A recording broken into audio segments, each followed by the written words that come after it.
বাণী, বিশেষ করে ভগবদ গীতাতে এমন কিছু শিক্ষা রয়েছে যা নিজের ভাগ্য বা দুর্দশা নিয়ে দুশ্চিন্তা ও হতাশা কাটাতে সহায়তা করতে পারে। যারা নিজেদের ভাগ্যকে দোষ দেন তাদের জন্য শ্রীকৃষ্ণের কিছু বিশেষ বাণী গভীর প্রেরণা দান করে।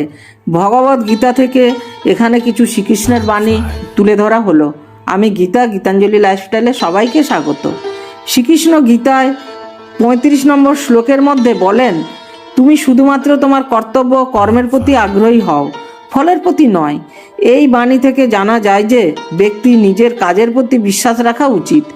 ভালো কিংবা মন্দ ফল পাওয়ার আগ্রহ বাদ দাও, তুমি শুধু কর্ম করো।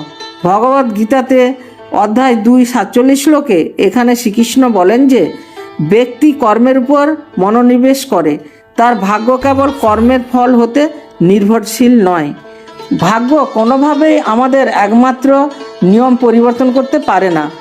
যেহেতু মানুষ তার কর্মের ফল লাভ করে, তাই আমাদের ভবিষ্যৎ নিয়ে চিন্তা করার পরিবর্তে বর্তমান কাজের প্রতি মনোযোগ দেওয়া উচিত। এই দর্শন শ্রীকৃষ্ণের অন্যতম শিক্ষাগুলির মধ্যে একটি।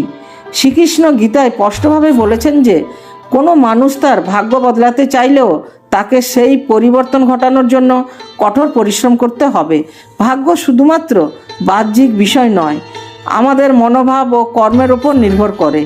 গীতায় অধ্যায় 7:12 বলা হয়েছে, যেমন একে একে করে শস্য উৎপাদন করা হয়, তেমনি একে একে আমরা ভাগ্যের ফল লাভ করি। এর মানে হলো আমরা যা করি তাই আমাদের ভাগ্য তৈরি করে। শক্তি দিয়ে কাজ করার মাধ্যমে প্রতিকূলতাও আমরা জয় করতে পারি। এই বাণী আমাদের শেখায় যে জীবনের প্রতিকূলতা দূর করতে যদি আমাদের মনোবল ও কর্মের শক্তি থাকে, তাহলে ভাগ্যও বদলে যায়। শ্রীকৃষ্ণ বলেন, যতদিন তুমি মনোবল না দিয়ে কামনা বাসনা থেকে মুক্ত না হবে, ততদিন তোমার ভাগ্য পরিবর্তিত হবে না।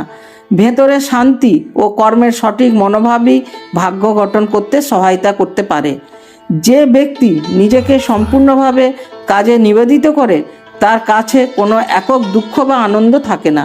সে জানে যে তার প্রচেষ্টা সফল বা ব্যর্থ হওয়া সব কিছুই তার কৃতকর্মের ফল। ভাগ্য শুধু একা আমাদের নিয়ন্ত্রণে নয়, তবে অহংকার বা নিজেকে অতিরিক্ত গুরুত্বপূর্ণ মনে করলে জীবনের প্রতিটি মুহূর্তে বাধা আসে। শ্রীকৃষ্ণ বলেন, অহংকার পরিহার করো, সে তোমার আত্মবিলাসী মনোভাবকে দূষিত করে। শ্রীকৃষ্ণ আরও বলেন, যদি তুমি বিশ্বাস রাখো এবং পরিশ্রম করে গেলে, তাহলে সৃষ্টিকর্তা তোমায় সাহায্য করবেন। কর্মের প্রতি বিশ্বাস রাখতে হবে, ভাগ্য তার পরিণতি দেবে। যে ব্যক্তি নিজের শক্তি ও বিশ্বাস নিয়ে কাজ করে, সে কখনোই ভাগ্যকে দোষ দেয় না। ভাগ্য কি তা নয়, প্রকৃতির নিয়ম এবং আত্মবিশ্বাসী তাকে সফল করে। তোমার অন্তরে শান্তি ও সঠিক দৃষ্টিভঙ্গি জীবনের অদৃষ্টের সাথে মিলে যায়।